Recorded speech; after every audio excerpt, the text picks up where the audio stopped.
Informative classics. What is going on, guys?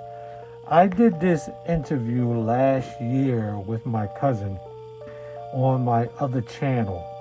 So today I am bringing you this video to Informative Classics so you could check out my cousin's story on how he survived the 9/11 attacks. So we're going to go ahead and get right into this interview, and we're not going to waste any more time. If you guys enjoy this type of content, leave a comment in the comment section right now, and let's get into the video. Remember about that day. From what you remember about that day, how did your day start? You didn't go to work yet. How did that day start for you? Okay, well, first, I started my career with Morgan Stanley. Mm-hmm. Morgan Stanley is located in 2 World Trade Center. Okay. So my first job out of college was with Morgan Stanley. Morgan Stanley was located on the 71st floor of 2 World Trade Center. So I was there from 97 to 99.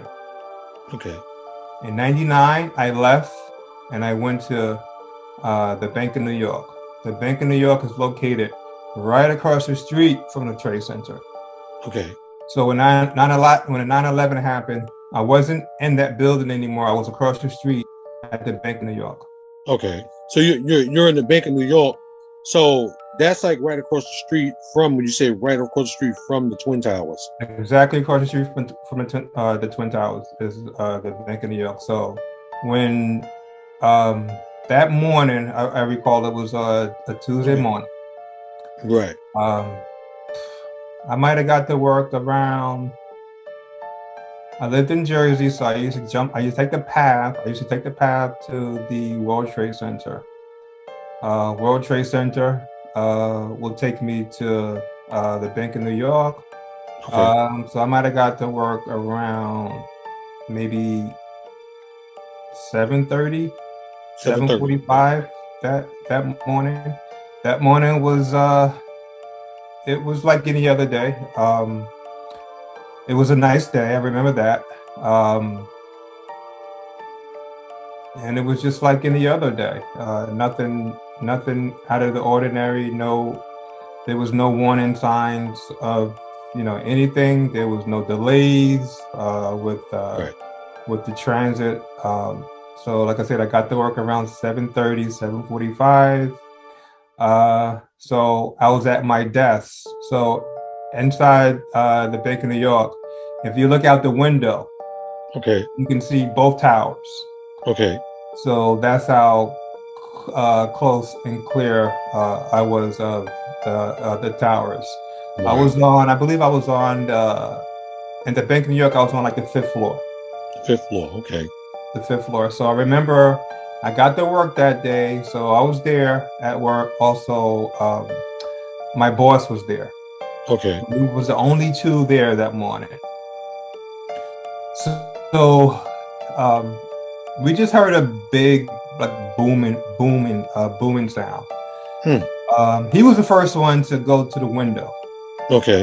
So he went to the window. Then he was the one who told me he couldn't believe what he saw. He was the one who told me. So I ran and went to the window. When I looked and ran and went to the window, that's when I saw the hole in the building. Okay.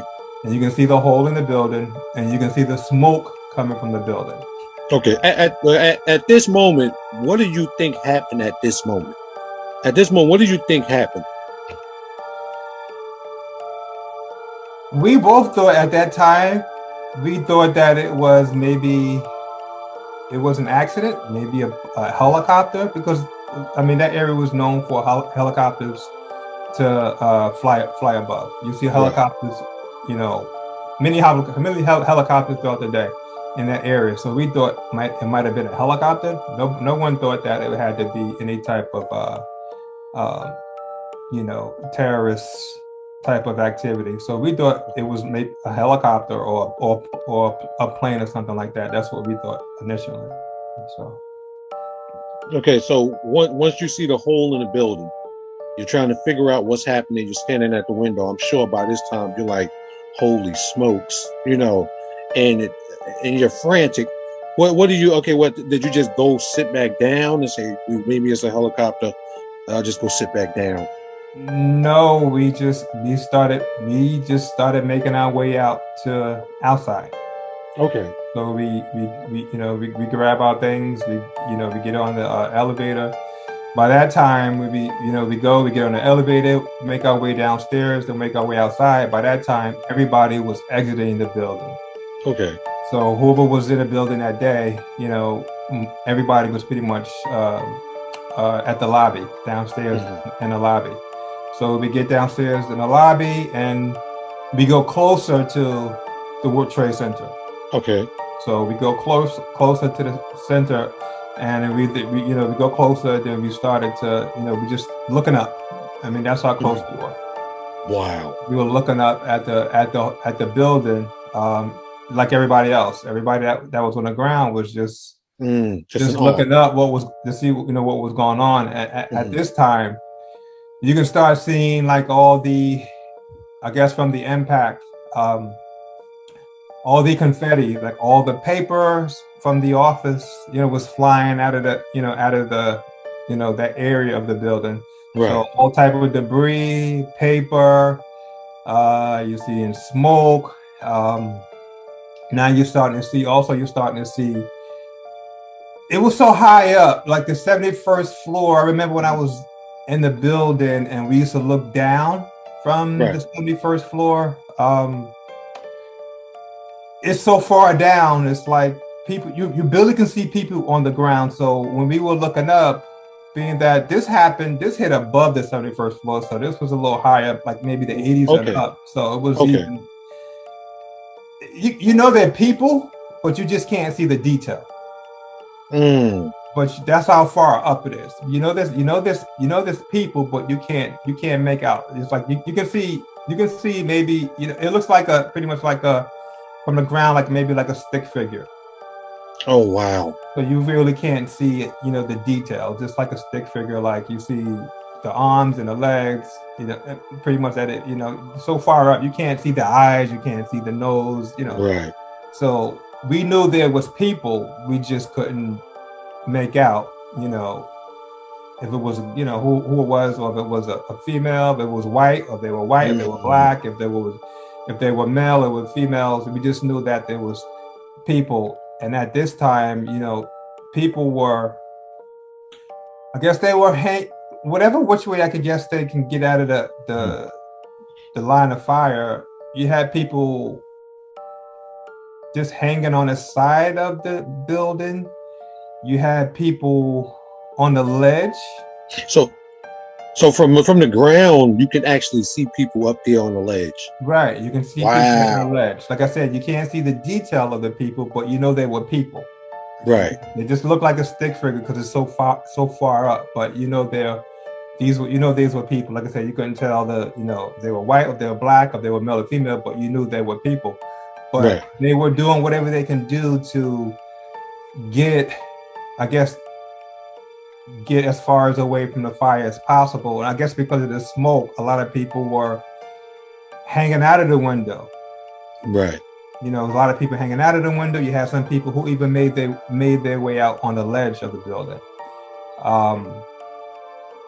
And then you had people who were on the ledge or on the side of the building just holding on for dear life. So then, so from there, like I said, from that incident, that was the first plane that hit.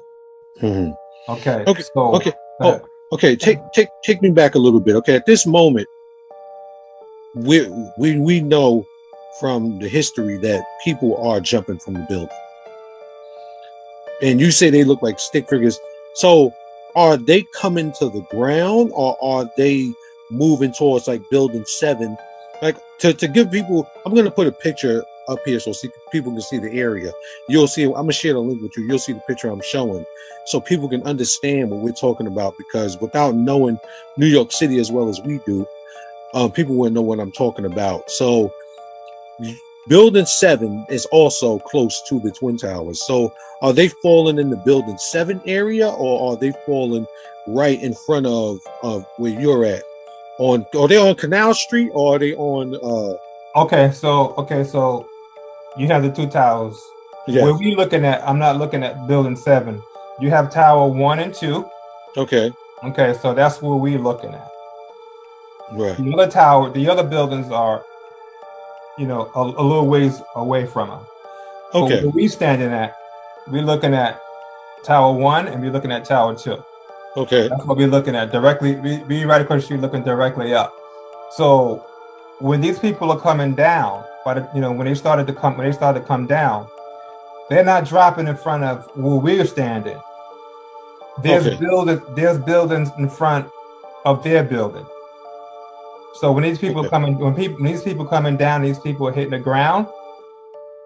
We don't see that. When they hit the ground, they're hitting the ground behind the building that we're standing in front of. Wow. So does that make sense? Yes. So you have the two towers, then you have buildings that's in front of us. So when they're coming down, we see them coming down, but by the time they hit the ground, they're hitting the ground behind the building that we're standing in front of. Wow. So Go ahead. And so at this moment, something is really, really not right. Right. Really not right. So go from there. Go on to, okay, what is happening? Are you moving around? Are they trying to evacuate people from the area, or y'all still just standing there in awe trying to find out what is going on? At this time, we still standing there. Mm-hmm. We still standing there. We watching everything. We watching the people. I guess people were really standing there because they were more in shock of what was happening. They couldn't believe that these people, they're not just hanging now. These people just started to just jump. It got to the point where I guess people got so desperate because, like I said, they were hanging on the side of the building, mm-hmm. waiting for, I guess, somebody to, fire department, somebody to save them or whatever. But they hanging on the side of the building, but they outside of the building. So you got 1 foot. Okay. You got 1 foot inside the building on a ledge, then you got 1 foot outside of the building, so you won't burn to death. Right. So it got to the point where I guess the flames got to the point you can imagine, like, when those planes hit with the fire, the jet fuel.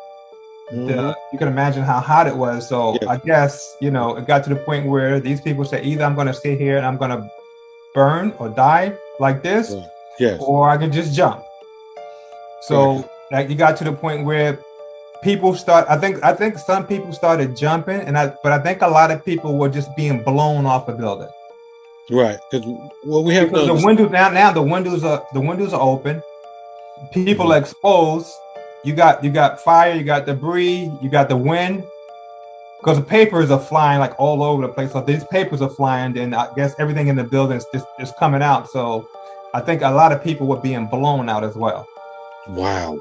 So at this point, we're just in shock. People, you can just hear people saying, "Oh my God, these people are jumping," or whatever. They was like, "These people are jumping." So at this point, we still in shock of what's going on with the people.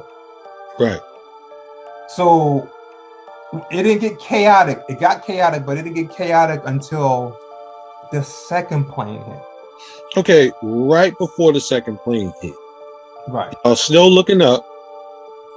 Can you hear the second plane coming? No. That's how it got chaotic. Because nobody. Okay, you can't see it coming and you can't hear it coming. Because when it came, it hit from. We looking up, but it hit the back side of the building. The side we couldn't see. Okay. So we couldn't hear it. We couldn't see it. We heard the impact, and then we saw the big fireball. Mm. But the fireball, that's one thing I remember when it hit. The heat was so intense. You could feel the heat. I felt the heat from the ground. Wow. Right, from where I was standing, I felt the heat from where I was standing. That's how hot it was when the second plane hit.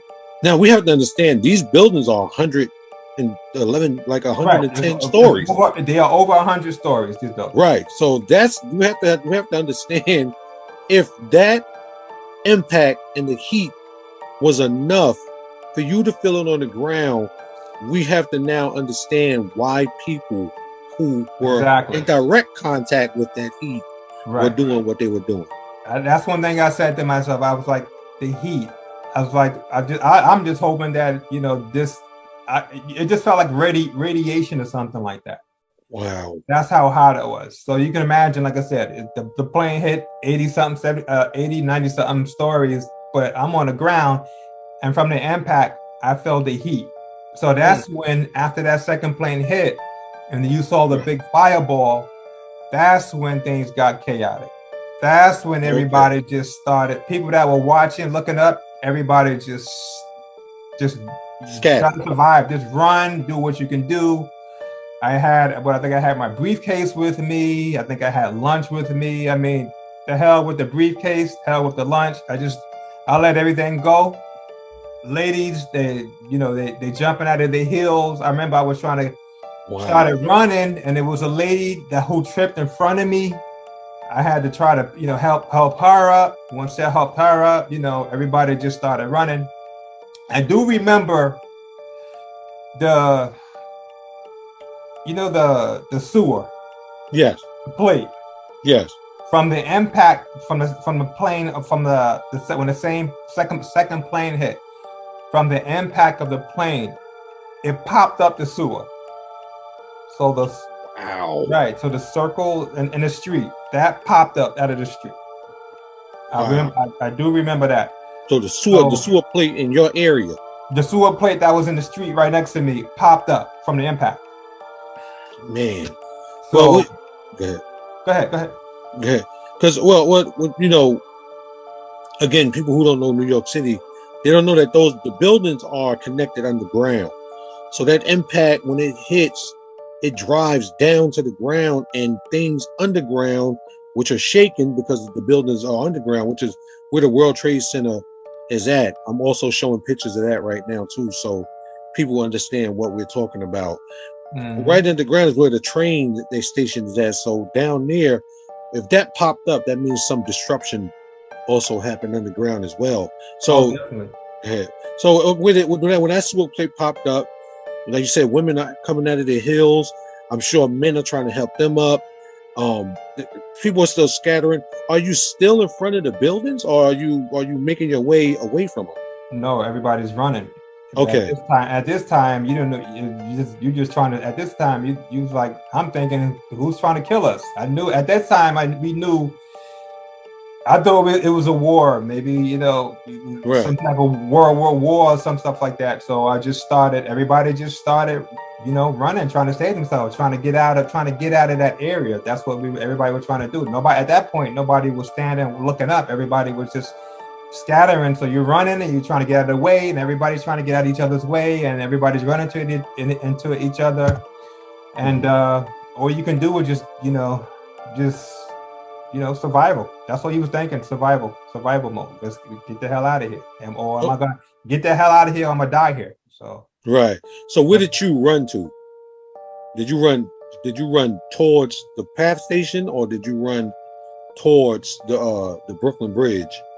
I just started running, and I remember at the time I was a smoker.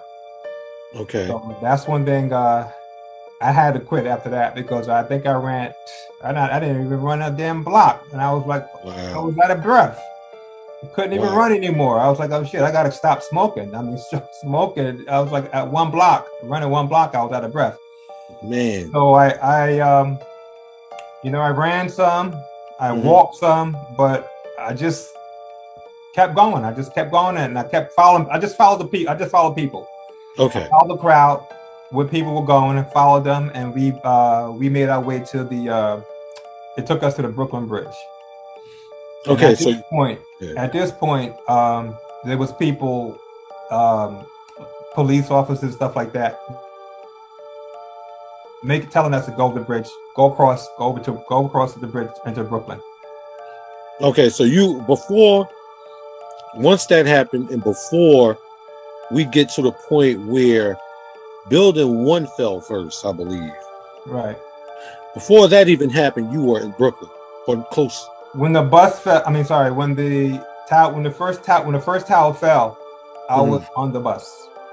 Okay, so you already all out of the. I was out of there when the first. I think what happened with a lot of people, the reason why a lot of people got caught up in this situation, because they wanted, some people just want to be innocent bystanders. People want to they want to see what's going on. Some people want to even be nosy. So nobody knew those buildings was going to fall, but people who stood around that area when the building fell, where you going to go? It's too late at that point.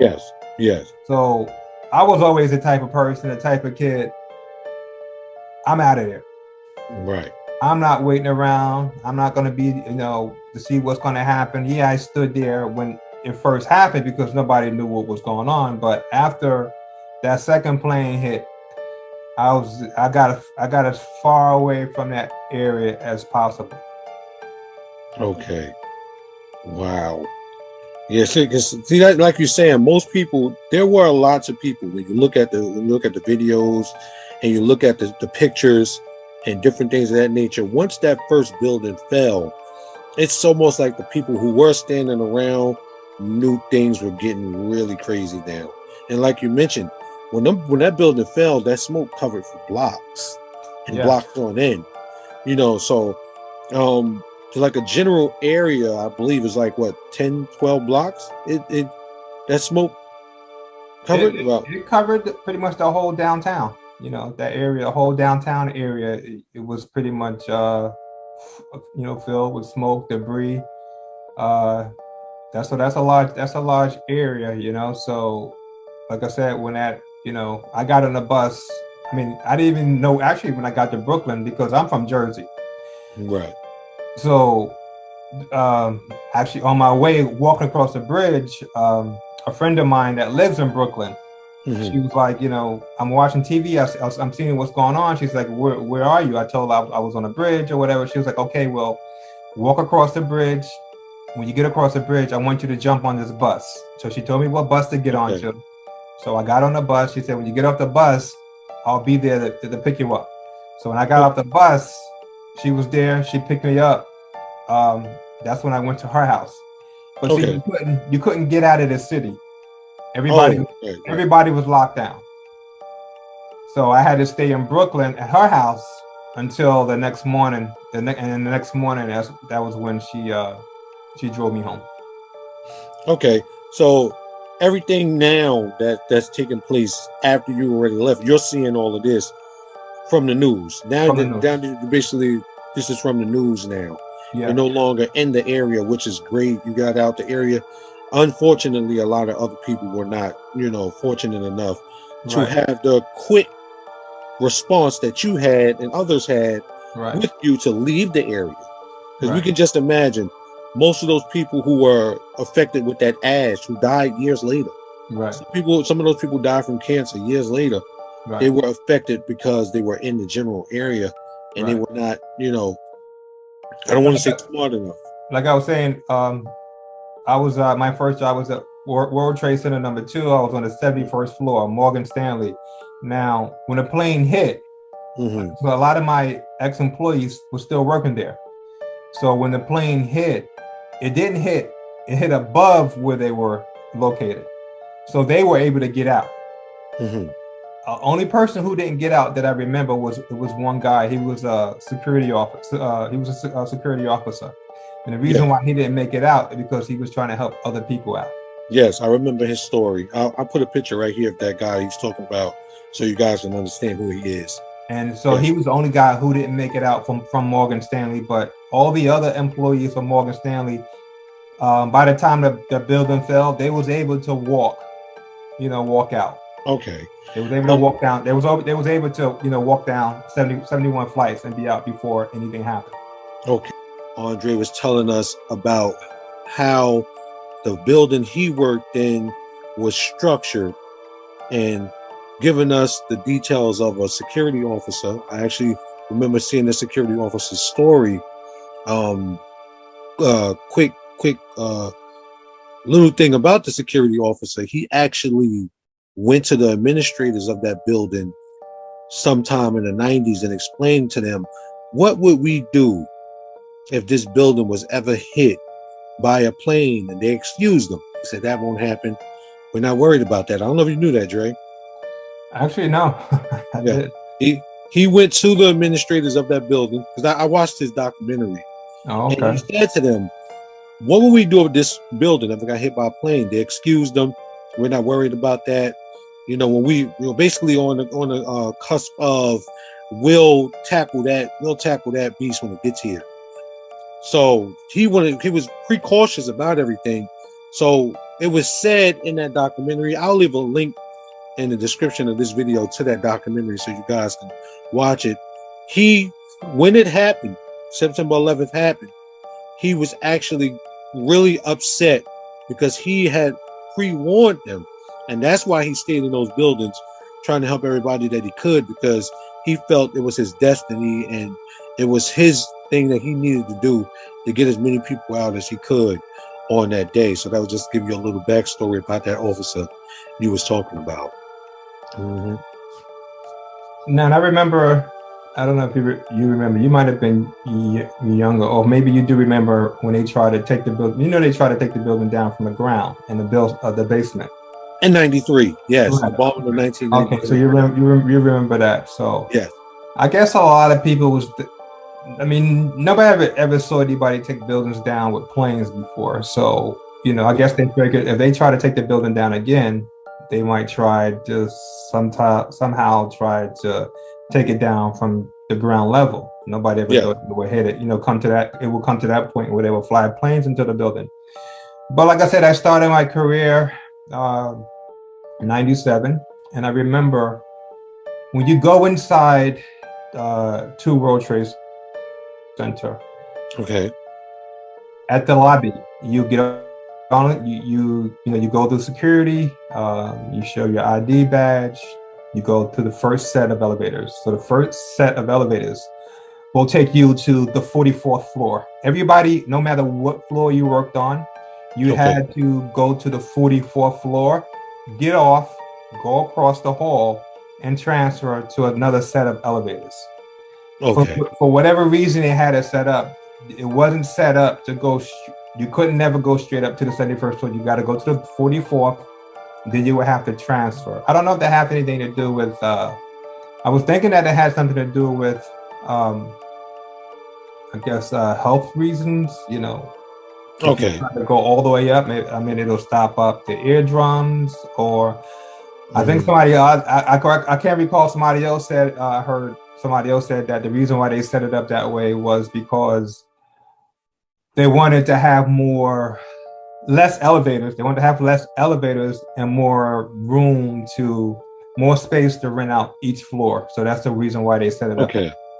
So you had to go get on the elevator at the lobby, take it up to the 44th floor, go across, jump on another set of elevators, and those elevators will take you to your destination. So the 44th floor elevator will take me to the 71st floor.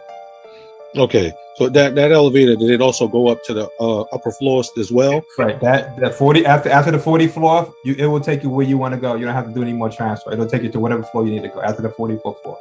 So that's very interesting. That's a very interesting detail that a lot of people probably didn't know, that never been inside those buildings, because some people who only heard the story probably thought the elevator shaft went from the top straight to the bottom.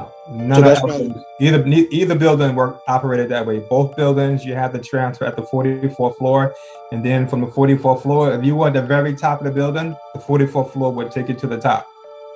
Okay. So you can imagine. Let's say you were on the 71st floor when this happened.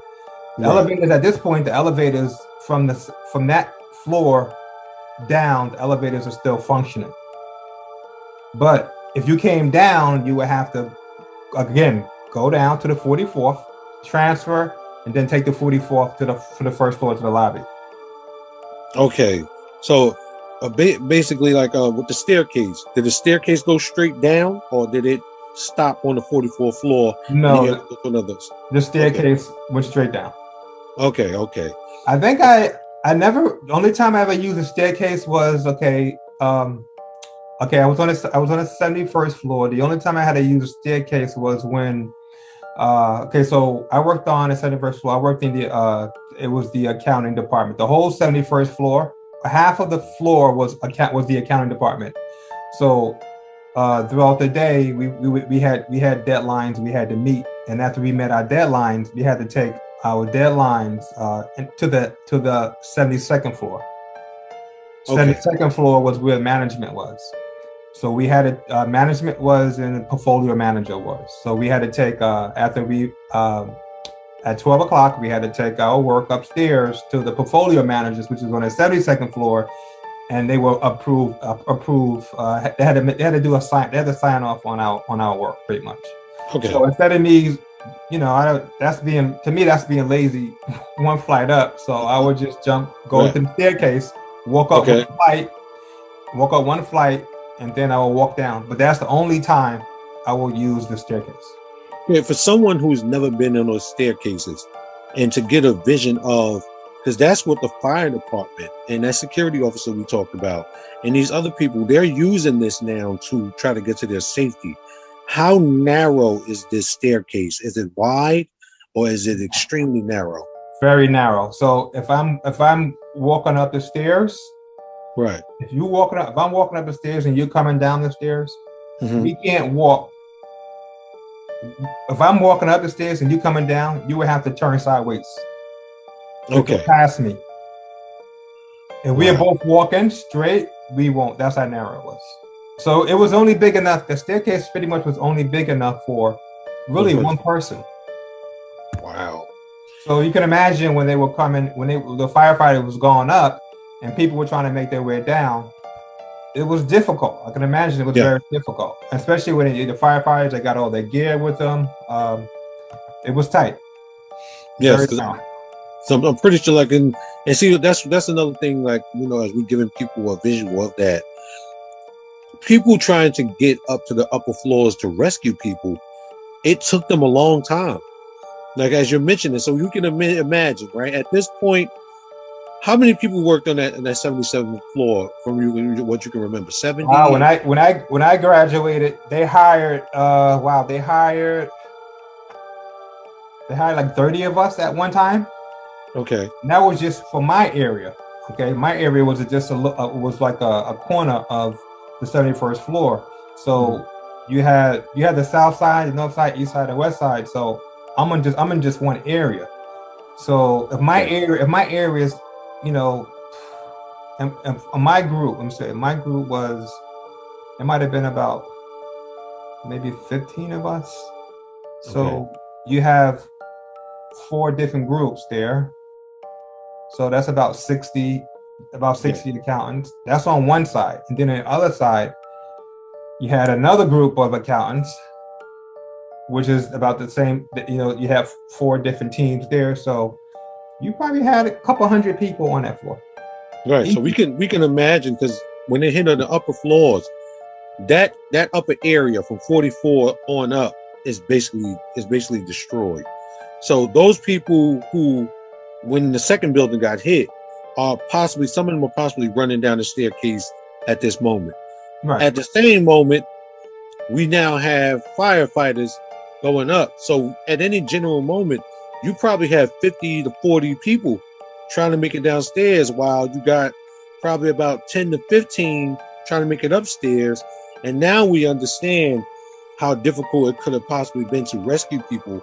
Because I'm pretty sure people for years have asked, how were they not able to get to these people? How were they not able to, get everyone?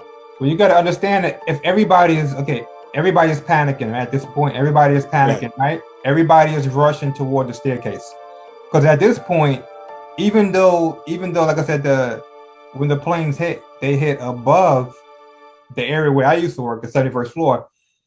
Okay. They still shut down everything. Everybody had to take a staircase. All the elevators are shut down at this point. So now you got everybody rushing toward the staircase, from each floor. So Okay. now when you get to your floor to get to the staircase, it's kind of like a waiting. You got to wait until everybody. It's like a wait. You can't move. And not just that, you got people. We also had a lot of people in that who worked in that building who they were wheelchair bound, so they had to be carried. They had to be carried down. So that takes even longer for them to get down as well. So the stairs are there, but it's moving it's like you're moving really slow because everybody's trying to get down. And then like I said, every floor is going for everybody's going for it's only one staircase. Every floor is going for the same staircase. Right. Right. So you could be in a staircase and not even be moving. You might just be standing there, just waiting for everybody to go down. You waited. Wow. Pretty much So we can just, like I said, we can just put that into a visual perspective, because I'm pretty sure, like, when you got off work, there were probably people waiting at the elevator, and if some ever happened with them elevators, we can imagine, like you're saying, hundreds of people standing at the door of the staircase. Yeah, everybody had nowhere else to go. Everybody had to use the staircase, even though the planes didn't hit that area, the 44th floor area. But when they shut down the elevators, they shut down the elevators for the whole building. Even though the elevators hit above those floors, it hit the higher floors, they still shut down. Every floor shut down. So everybody who made their way out of those buildings that day, everybody had to walk down. Right. Everybody from the 77th up, you had to walk. Go 77 floors down. You had to walk. And these are not, these are like, they like, you go straight down, then you go straight, then block like this, straight down. Yep. They're not like straight, then cut. No, you got it. You it's like a circle, like, you're going down like that. Okay. So with the understanding of the buildings, okay, you're in Brooklyn, safely, like, and as I mentioned, unfortunately, a lot of other people were not able to make it to safety. So you're in Brooklyn right now. What is going through your body right now? Are you shaking, or are you having a moment to yourself? Are you on the verge of breaking down? What is going on with you right now while you're in Brooklyn? Chain smoking. Chain smoking. I mean, I was, once I got there, I just sat on her. I sat outside on her porch, me and her, and we were just talking about what happened. Like, we just couldn't believe what was going on. It was just sad. It was quiet. It was just, we just sat in silence. Sat in silence pretty much. So you guys didn't know when both buildings fell. You were outside. The way I found out the buildings, being that I was on a bus, the buildings fell. She called me, because at the time I had my cell phone with me. She called me and told me. She said, "Did you know the building fell, right?" I said, "Oh, it did fall." She was like, "Yes, the building just fell." So that's how I found out. She called me and told me the building fell, because she's at home watching. Okay. And then when both buildings fell, she was at home watching. Both of them. Well, she was on her way to come. I guess when the first one fell, she was home. Okay. And then she had to come pick me up when I got to my destination. So, somehow, either, I don't know if she was in her house when the second one fell, or she was on her way in the car or whatever, but she was the one who called me and told me that the buildings fell. The day. What is the rest of the day like for you? From the rest of the day till night, what is it like? Are you still chain smoking? Are you still? I probably smoke a pack. I smoked a lot. I smoked a lot that night. Wow. But the rest of the day was just trying to figure out how I was going to get out of there. I guess what else was going through my mind that day? I was just figuring out, like, what took place.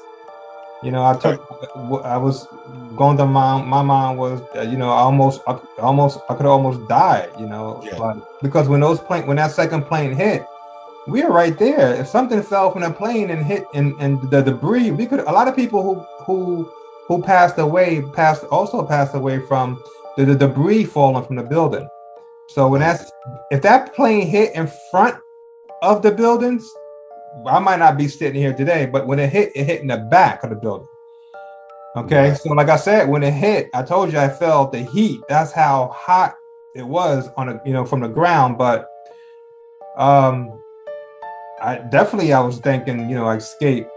I definitely escaped death. I know that Yeah. for sure. And I remember my Thank sister telling God. me, I remember my sister Shonda telling me, she was like, Dre, it wasn't your time. That's what she told Thank me. I God. remember that. She said, Dre, it wasn't your time. So um another thing that was going through my mind was, my job. That my job was across the street. So when the the buildings fell on my building too. Right. So I'm thinking, I just started this job. I was thinking about that, as far as work is concerned, but the way they have it set up, but these corporations, they have it set up, they have everybody have to have what's called a backup site. Just in Okay. case, it's like they call it disaster recovery site. So just Okay. in case something happened, any type of disaster recovery, you have a second location you can go to and work. So our disaster recovery was we had to go all the way up to that was upstate New York. Okay. So it was like from my house, it was like a 2 hour drive. Wow. So I used to drive from Jersey, I had to go all the way upstate New York. So we were there for, wow, we were up there for probably like about 2 months. Okay. But at this point, ground zero is still, Yes. everything is still cut off. Yes. So what we did was when we came back down, they had to they moved everybody inside on Wall Street. There's a bank in New York. Okay. They made room on the Wall Street area for us to go into. So when we left from upstate New York, we went to Wall Street. We was in a Wall Street location for about maybe another 2 to 3 months, and then after that, by this time, they had opened up It wasn't open. It was still barricaded off. But if you work a couple blocks from the area, Okay. you can go to the location. So Barclays, it was called 101 Barclay Street, which was across the street from the World Trade Center as well. But we were able to go into that location. Okay. So this you're back to work Wednesday. You were Wednesday, Thursday, We or you were, still we were after that happened. We stayed home for 1 week. okay? Because I guess they were trying to, even though they had this disaster recovery location, they were still trying to set it up for us to come, because there was like really, they had to set it up where, they had to have certain PC, computers and stuff for everybody. So Right. that took about a week. And then after they set everything up, that's when we went up there. But even though we were so far away, I mean, everything was paid for. If you drove up there, you got reimbursed for gas. Okay. They pay for, you got lunch every day for free. So, Really took care they of pay for pretty much everything. Okay. Let's fast forward a little bit. Okay. Well, let's fast forward to 10 years, 2011. Are you back in the building you was working at in the same general area, or were you working somewhere different? 2011, I was with the bank in New York. Okay, when this happened, I was with the bank in New York. So this happened 2001. In 2004, I left the bank in New York. Okay. So when I was with the bank in New York, I was doing what's called fund accounting. I was doing fund accounting.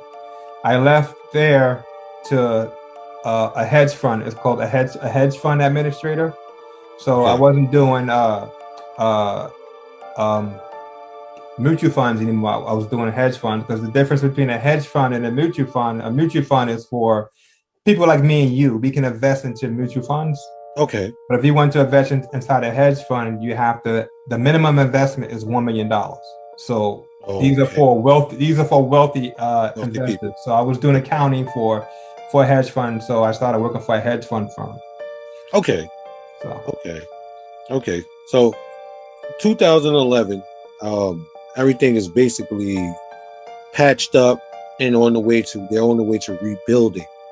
Did you go back? Did you ever go back to the area? I've been back there many a times. Actually, where I'm working at now, my headquarters is located downtown, in a downtown area. Even though where I'm at now, it's kind of like what I'm doing now is, okay, our headquarters is downtown Okay. Manhattan, but I'm not an office worker. So I don't go to the same location every day. I'm what you call a field worker. So when I go out, I go to different locations. So I might go to one bank and do an audit. So I might be at this one bank doing an audit for 6 weeks. Okay. When that audit is done, I go to the next location. So I go to the next bank. So I go from bank to bank. I don't go to the office. So I'm a field worker. I work in the field. Excuse me. Okay, so you've seen the area. When you went back into that area, did those memories come back? Were you reintroduced with what happened that day? Or was it almost like, some people say I have to redeem myself. They'll go back to an area in which they experienced something tragic to free themselves of the anxiety. Is this what was happening with you, or were you not able to stand in that general area for long? You know what? I never. One thing about it, I never talked about 9/11. My mother. I remember one time my mother asked me. She said, you never talk about it. She said, why you never said anything about 9/11? Okay. I don't know what my response was, but to tell you the truth, you're the first person that whoever talked about, Wow. what happened in 9/11. So when I go back to that area, Mm-hmm. my whole thing is, of course, you remember what happened, but you gotta understand, I was there from 97. I worked downtown from 97 to 2004, and that's when in 2004 I decided my next job took me to New Jersey. So the next company was in New Jersey. I wasn't in New York anymore.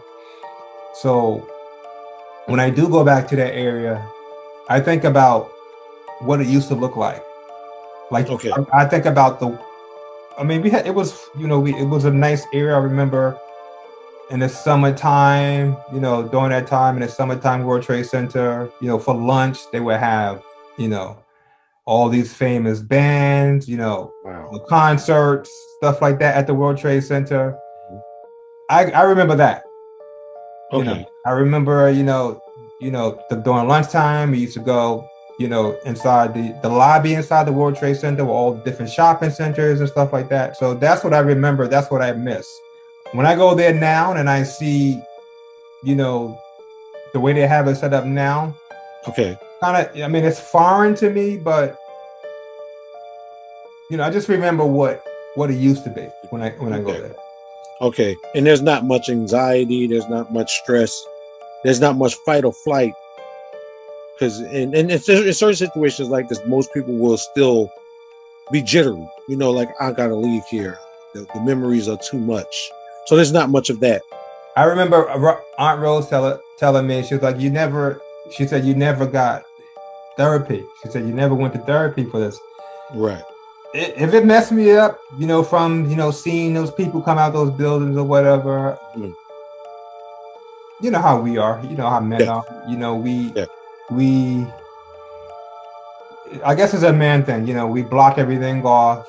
It could be trauma there, it could be trauma, it could be anxiety there, but we try to try to block that and move on as much as possible. So exactly.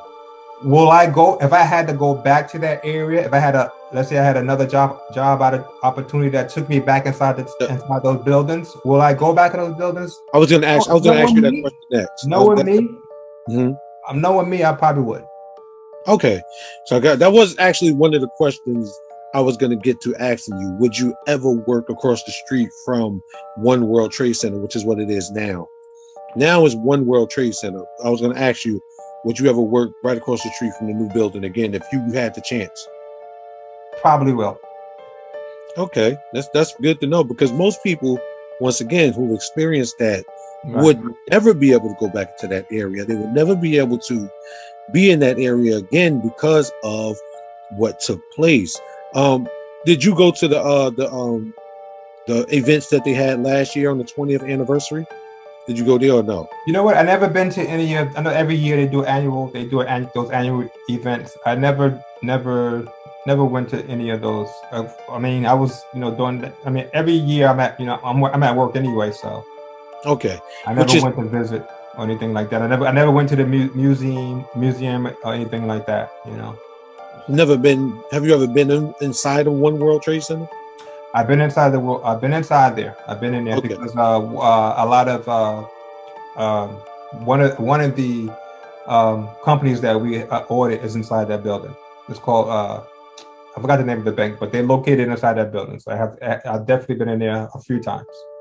Okay. Okay. Yeah, that's good to know. Just being able to go back into that area. I was like, what you experienced. Like most people, like we saying, most people won't be able to experience that and be okay in that area again. But as you just mentioned, when you spend 20 years just blocking it out, 20 years not talking about it, 20 years of putting it inside your subconscious, it's easier to move and motivate in that area and still be in that area okay because you wasn't fighting the battle of reliving that situation from time to time. Am I correct? You know what I think it was in my case? Mm-hmm. Maybe the reason why it didn't affect me like it affected like a lot of people was the fact that, okay, I was there, but before things got crazy, I Mm-hmm. was out. Right. So I did experience seeing the people, jump and stuff like that. But before those buildings fell, I made my way out of there. Now, let's say the buildings fell, I got caught up in it. I was Yeah. covered. Like you can see a lot of people on TV that was covered and everything, Yeah. the dust and the debris. I'm pretty sure I might, I might be a different person today. But Yes. the fact that that didn't happen by that time, when that happened, I was out of there. So that might have a lot to do with my mental state right now. Okay.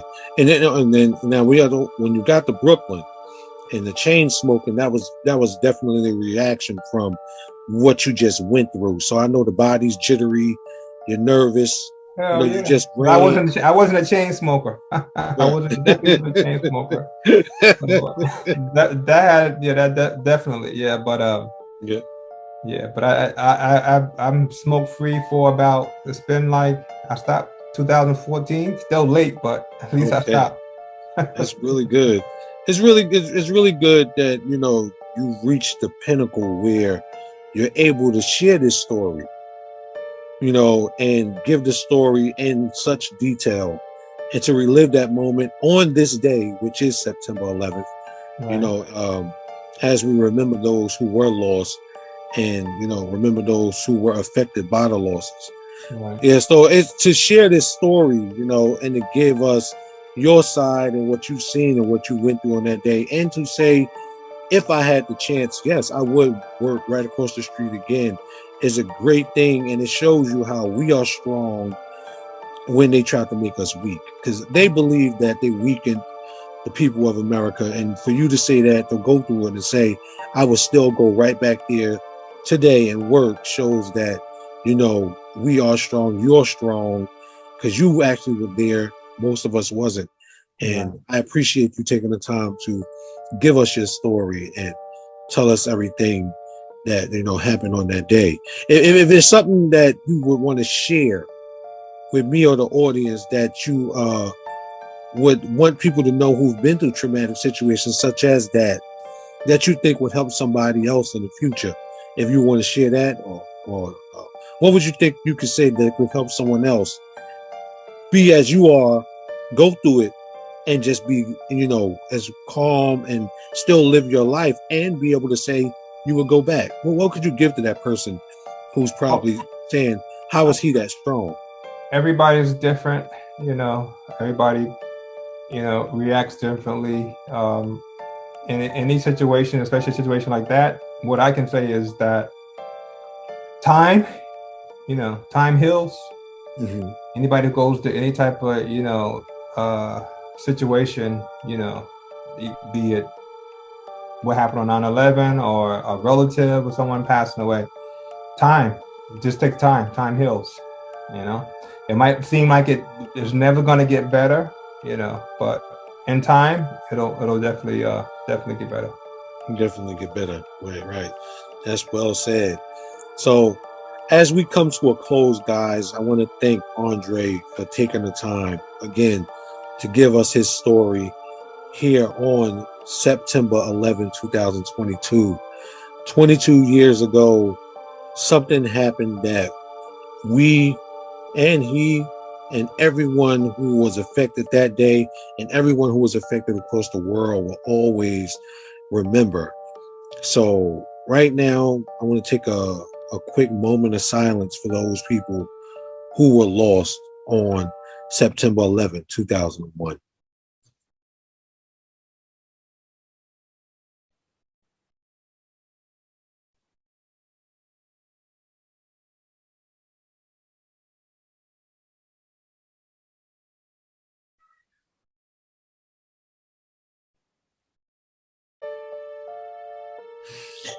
All right, guys. Well, once again, Dre, thank you for taking the time to share your story with me and Anytime. and give as much detail and as much understanding as you were able to give here today. Guys, I want to thank Andre for coming on and doing the interview with me. And I want to thank you all for checking out the channel. Guys, never forget September 11th. I'll catch you in the next one. Peace out.